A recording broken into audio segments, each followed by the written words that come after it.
আলোচিত মডেল ও ছোট পর্দার অভিনেত্রী রুকাইয়া জাহান চমক। মাত্র ৯ টাকা কাবিন ও ৯০০ টাকার শাড়িতে মাদ্রাসায় বিয়ে করে আলোড়ন ফেলে দেন তিনি। বিয়ের পরপরই তার স্বামী আজমান নাসিরকে নিয়ে নানা গুঞ্জন শোনা গেলেও তাতে কর্ণপাত করেননি এই অভিনেত্রী। সম্প্রতি আলোচনায় আসেন বৈষম্যবিরোধী ছাত্র আন্দোলনে রাজপথে নেমে। আর সর্বশেষ তাকে দেখা গেছে বন্যা কবলিতদের সাহায্য করতে। এবার বন্যার্তদের পুনর্বাসনেও কাজ করবেন চমক অভিনেত্রী হওয়ার আগেই মেডিকেলে পড়াশোনা শেষ করেন।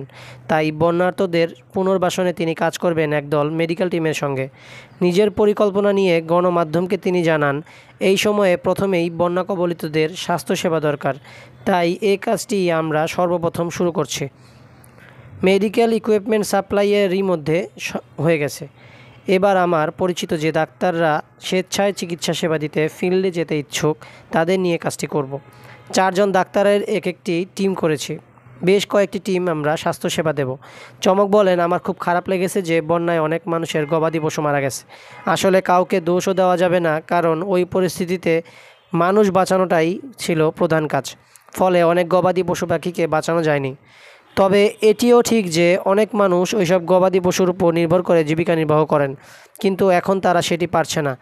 অনেকের ঘরবাড়ি তলিয়ে গেছে। আমি চেষ্টা করব যতটুকু পারি কিছু মানুষকে ঘরবাড়ি তৈরি করে দিতে আর কিছু মানুষকে গবাদি পশু কিনে দিতে, যাতে তারা আবারও স্বাভাবিক জীবনে ফিরে আসতে পারে।